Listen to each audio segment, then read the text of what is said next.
819-272-2346. Notre ami à tous, le président américain Donald Trump, répète que les États-Unis vont s'emparer du Groenland d'une manière ou d'une autre, car si nous ne le prenons pas, dit Trump, la Russie ou la Chine le feront.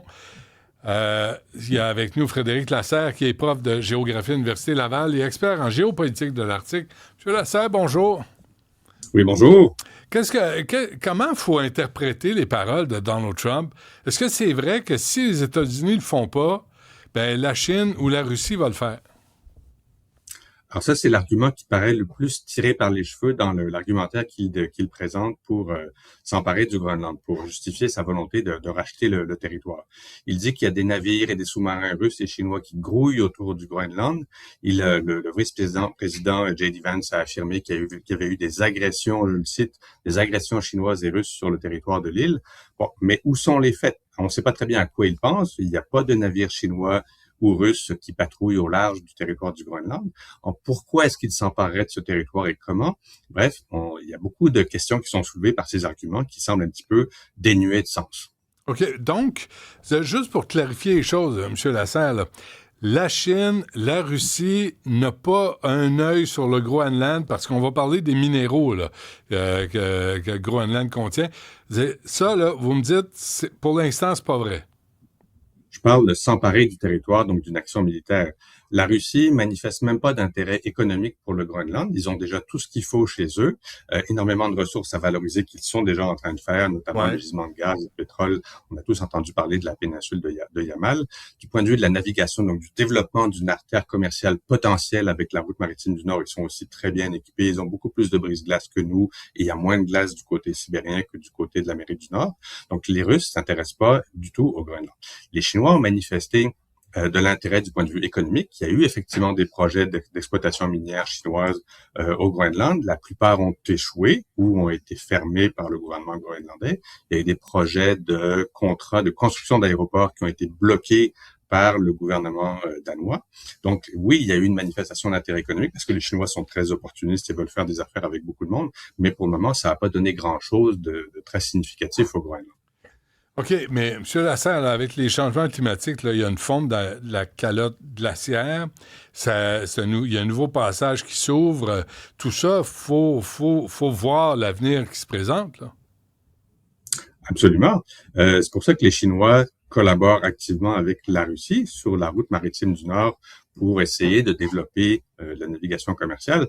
Bon, pour le moment, ça reste encore balbutiant. Il y a des projets de long terme de développer des artères commerciales, des routes commerciales en tirant parti de la fonte de la banquise, mais ça reste encore assez marginal. En 2025, il y a eu une centaine de transits commerciaux, essentiellement des navires russes d'ailleurs, à travers la route maritime du Nord. Il faut se rappeler que le canal de Panama, c'est 14 000 navires par an, que le canal de Suez, c'est 22 000 navires par an. Donc, 100 navires, on voit que c'est pas exactement le même ordre de grandeur, c'est pas la même ligne. Le passage du Nord-Ouest, c'est 8 navires par an qui passent. Donc, à long terme, ça pourrait se développer, mais c'est vraiment des perspectives de long terme et ça reste assez marginal. Mais cette obsession pour le Groenland de la part de Donald Trump, je lisais que ça remonte à 2019. Pendant le premier mandat de Donald Trump, il a commencé à parler de l'annexion du Groenland. Alors je vous donne le pouvoir de lire dans les pensées du président Trump. Ça ressemble à quoi? C'est quoi cette obsession? Pourquoi? C'est une excellente question parce que les administrations précédentes ont effectivement commencé à s'intéresser, à s'inquiéter un petit peu de l'intérêt de la Russie pour relancer ses capacités militaires du côté de la Sibérie. Ils ont commencé à s'inquiéter aussi de l'intérêt de la Chine pour l'Arctique, à tort ou à raison, mais à s'en inquiéter. On observait avec une certaine inquiétude la coopération entre la Russie et la Chine pour l'Arctique, mais cette coopération, elle se manifeste essentiellement dans le nord du Pacifique, donc du côté du détroit de Bering, donc c'est pas du tout du côté du Groenland. Alors est-ce que dans l'esprit de M. Trump, Pacifique Atlantique, détroit de Bering, Groenland, c'est à peu près la même chose, et donc on fait l'amalgame? C'est possible, parce qu'il connaît pas sa géographie. Est-ce que il y a d'autres raisons qui explique son intérêt? Est-ce qu'il y a vraiment une crainte, des informations que nous n'avons pas? Mais à ce moment-là, il faudrait qu'il en parle parce que, comme je le dis, pour le moment, il n'y a aucune manifestation de menace sur la sécurité du Groenland. Bon, est-ce que la question de la sécurité nationale est un vrai et la vraie raison de tout ça, ou les minéraux critiques, là, je lisais, on parle d'un marché de 6,5 milliards d'euros pour les 12 minéraux là, qui sont présents au Groenland, là, c'est vraiment pour toutes les batteries et pour les nouvelles technologies. Alors, qu'est-ce qui est la vérité là-dedans?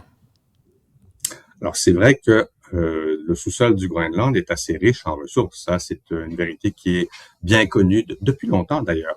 Et le Groenland, le gouvernement autonome, qui donc gère cette compétence territoriale depuis 2009, le développement des ressources naturelles, essaye d'attirer les investisseurs étrangers, est ouvert à faire des affaires avec les Chinois, mais aussi avec les Américains, avec les Européens, peu importe, venez développer nos ressources, ça nous intéresse. Pour autant, il n'y a pas de compagnies américaines, ou très très peu, qui sont venues jusqu'à présent exploiter les ressources du Groenland. Par ailleurs, il faut aussi se rappeler deux choses. D'abord, les gisements de terre rares au Groenland, oui, il y en a, mais il y en a moins qu'aux États-Unis, par exemple. Et ça, le président Trump l'a rappelé lui-même. C'est pas tellement les ressources naturelles du Groenland qui nous intéressent parce que nous avons bien plus de ressources sur notre territoire. D'une part. D'autre part, c'est quand même un territoire qui demeure arctique. Donc, malgré les changements climatiques, c'est un territoire qui est éloigné, qui a peu d'infrastructures, où il y a encore des conditions climatiques qui sont sévères. Donc, l'exploitation des ressources demeure coûteuse et difficile. Ce n'est pas pour rien qu'à l'heure actuelle, malgré les efforts de promotion du gouvernement autonome groenlandais, il n'y a que 2 mines actives au Groenland. C'est pas beaucoup. Parce que précisément, des compagnies peuvent se manifester de l'intérêt, mais elles se rendent compte que oui, ça coûte très cher et il faut que les cours des matières premières soient suffisamment élevés pour faire du profit. Faut se rendre, faut rapporter, effectivement. Oui. Mais on parle pas, M. Lasserre, on parle pas d'invasion militaire, là, de débarquer avec l'armement puis des soldats. Il y a d'autres façons d'occuper un territoire. Oui, effectivement, on pourrait développer de l'influence politique à travers précisément une coopération économique plus intense. Mais ça, comme je l'ai mentionné tout à l'heure, le gouvernement groenlandais, il est prêt à collaborer avec les États-Unis, de même qu'il est prêt à collaborer sur le plan militaire de manière plus intense. Il y a un traité qui a été signé en 1951 entre le Danemark et les États-Unis qui donne la permission aux États-Unis de construire d'autres bases. Donc, s'il y avait vraiment cet argument de la sécurité nationale que M. Trump répète tout le temps, on n'a pas besoin d'étendre la souveraineté américaine sur le Groenland pour ça, puisqu'on peut diversifier, on peut construire d'autres bases. L'argument économique aussi, les autorités groenlandaises, je l'ai mentionné, sont tout à fait ouvertes à développer des activités, des partenariats avec les entreprises américaines.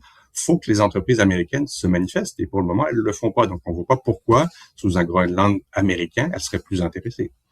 OK. Et à travers tout ça, le Groenland demeure un territoire européen sous la protection de l'OTAN. Si Donald Trump attaque un territoire européen, quel est le message qu'il envoie à l'OTAN? En gros, que l'OTAN est vidé de sa substance. Alors, effectivement, c'est un scénario de politique fiction auquel que personne ne veut envisager, que les États-Unis attaquent le territoire d'un pays membre de l'OTAN. Ce serait vraiment un cas de figure insoluble sur le plan politique. C'est bien évident que personne ne va aller en guerre contre les États-Unis pour défendre le Groenland. Donc, ça voudrait dire à toutes fins utiles que l'Alliance, qui prévoit précisément de porter secours à tous les membres de l'Alliance en cas d'agression militaire, n'existe plus, ne fonctionne plus. Ça veut dire aussi que les États-Unis ne font pas grand cas de la valeur politique de leurs alliances avec les partenaires européens. Donc, c'est pour ça qu'effectivement, la première ministre danoise a dit si jamais les États-Unis vont de l'avant avec une occupation militaire, donc avec l'usage de la force, c'est la fin de l'OTAN et c'est la fin des relations telles que nous les connaissons à l'heure actuelle entre les États-Unis et les pays européens. Ouais, tout ça, il y a 56 500 habitants. Donald Trump pourrait donner 1 million à tout ce monde-là. Ça donnerait, tu sais, c'est pour acheter une île, c'est pas cher, là. Alors, effectivement, je crois que ça a d'ailleurs été évoqué dans les discussions au sein du cabinet de la Maison-Blanche. Oui, on pourrait essayer d'acheter la population groenlandaise. À plusieurs reprises, les partis politiques, que ce soit d'opposition ou au gouvernement en Groenland, ont dit nous, on veut pas se faire acheter. À la limite, c'est un petit peu méprisant à notre endroit.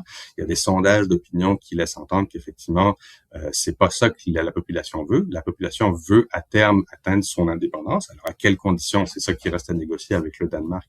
Mais très majoritairement, la population semble viser l'indépendance. Donc, ils vont pas changer de maître pour aller vers un autre maître. C'est pas ça qu'ils veulent. Donc, l'idée de pouvoir les acheter pour qu'ils acceptent de devenir américains, pour le moment, c'est assez mal reçu parce que c'est perçu par la population comme, finalement, vous nous méprisez un petit peu. Vous pensez qu'on va pouvoir se faire acheter comme ça. Alors, est-ce qu'il y a une rencontre prévue demain? Oui. Il y a une rencontre prévue entre... M. Rubio a déjà fait plusieurs rencontres avec des partenaires européens, avec des représentants du gouvernement danois. Il y a aussi des contacts, il y a eu un accord entre les partenaires européens de l'OTAN pour essayer d'étoffer les mécanismes de défense qui existent à l'heure actuelle sur l'île, pour essayer de contrer l'argument de M. Trump à l'effet qu'il n'y a pas de défense crédible militaire sur l'île, ce qui est d'ailleurs assez contestable. Donc, il y a effectivement des efforts des partenaires européens pour répondre aux objections, aux critiques de l'administration Trump, tout en maintenant un certain dialogue. Bon, c'est bien d'essayer de jouer la carte diplomatique, la carte du dialogue, mais on voit qu'avec M. Trump, ça a quand même certaines limites. S'il est vraiment déterminé à aller de l'avant, quoi qu'il arrive, ce qu'il a répété, le Groenland va nous appartenir, qu'on le veuille ou non, quelle que soit la méthode, peut-être qu'effectivement, il faut changer de méthode pour lui répondre. Selon vous, en conclusion, là, M. Lasserre, vers quoi on s'en va, là, cette histoire du Groenland? Est-ce que c'est juste qu'on oublie ces photos avec Jeffrey Epstein? C'est quoi le but de tout ça? Je comprends pas. Bien malin qui peut répondre à cette question. Ce qui est certain, c'est que c'est pas une lubie qui sort de nulle part. Comme vous l'avez mentionné, la première fois, c'est au cours de la première administration, donc en 2019, que M. Trump avait lancé ce projet pour la première fois. C'est pas la première fois non plus qu'une administration américaine s'intéresse à racheter le Groenland. Depuis 1868, il y a eu à plusieurs reprises des tentatives des États-Unis pour prendre le contrôle du Groenland, alors avec des motifs variables. En 1946, lorsque le président Truman a voulu effectivement racheter le Groenland, a fait beaucoup de pression sur le Danemark à l'époque. C'était pour la première fois qu'on voyait l'argument de la sécurité aussi fort. Et c'était dans un contexte de développement de la guerre froide. Donc, il y avait effectivement cette idée, on va bientôt entrer en confrontation avec l'Union soviétique à l'époque. Donc, ce serait utile effectivement de pouvoir contrôler militairement le Groenland. D'où l'accord, finalement, le compromis qui a été trouvé, c'est l'accord militaire de 1951 qui ouvre finalement le territoire du Groenland à l'armée américaine dans un cadre de coopération qui maintient la souveraineté danoise sur le Groenland. Mais là, effectivement, on voit que pour le président Trump, ça devient un leitmotiv. Alors, est-ce qu'il est mal renseigné? Est-ce qu'il pense qu'effectivement, il y a des menaces de sécurité existentielle qui pèsent sur les États-Unis, mais on ne sait pas c'est quoi? Parce que à chaque fois qu'il invoque les menaces qui pèsent sur la sécurité, on s'aperçoit que les arguments sont creux, en tout cas, sont pas véridiques. Donc, ça laisse vraiment perplexe. C'est quoi, au fond, qu'il veut vraiment? Bon, on va suivre ça, ce mélodrame, ce psychodrame dans l'Arctique du Groenland. Un gros merci, Frédéric Lasserre. Merci, on va sûrement se reparler. À la prochaine. Très volontiers. Merci beaucoup.